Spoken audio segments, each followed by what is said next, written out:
Hi, it's Denise Taylor here, and I want to talk to you about where does the time go? It's easy to get to the end of a week and to realise that you haven't achieved everything you want to, or the end of the day and you've still got tasks that you wanted to do. And sometimes we're just over ambitious. We're trying to fit far more into a day than's possible. But sometimes we waste time, and I know I'm just as guilty of that as other people. I think I've spent a long time in the office, but I've been surfing on YouTube videos and looking for music from obscure bands, or I'm just sort of, or get on Facebook or Twitter, and before I know it, like an hour or so is gone, and that's not a great use of my time.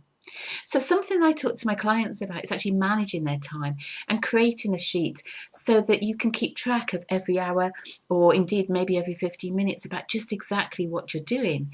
And I got a client to do this recently who I'm mentoring, and he was telling me that he spends 30 hours a week on his business. But in fact, it turned out he actually only spends 10 hours a week on his business. The rest is wasted time. What an eye-opener. So what we've been planning to do, and this is the reason for creating this video and sharing it for you, is he's going to now start carefully monitoring his time and allocating some time for fun and the rest of the time for work. So what might work for you is to divide your time up into periods and then to give yourself some fun as well. When I used to work with university students and helping them to study, then I'd divide that into hour study blocks. 45 minutes was to study and 15 minutes was for them to, go on Facebook or play a computer game for a short period of time or something, because then it gives them something to look forward to rather than to say I'm going to do 3 hours continual work, because that's just not going to be realistic. So if you've never managed and monitored your time, it's such a great thing to do, and it's a real eye-opener when you see things. So you just create a form with the number of days in the week and the hours that you work, whatever you work, from 8 till 6 or whatever. Divide it up into 15-minute periods, and just for 1 week, write down on the 15 minutes just exactly what is it that you're doing. And then you can see how much time is spent.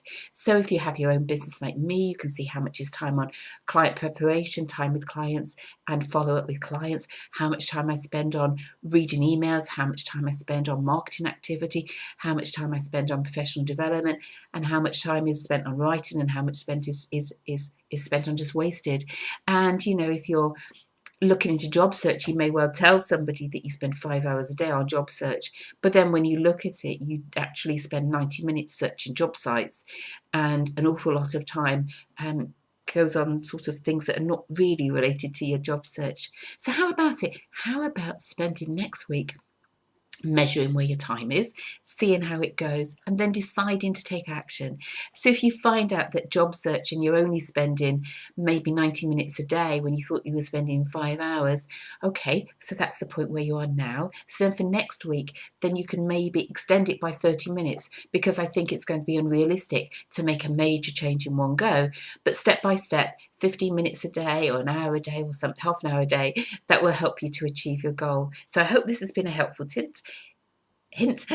And it's Denise Taylor from Amazing People, wishing you all the very best.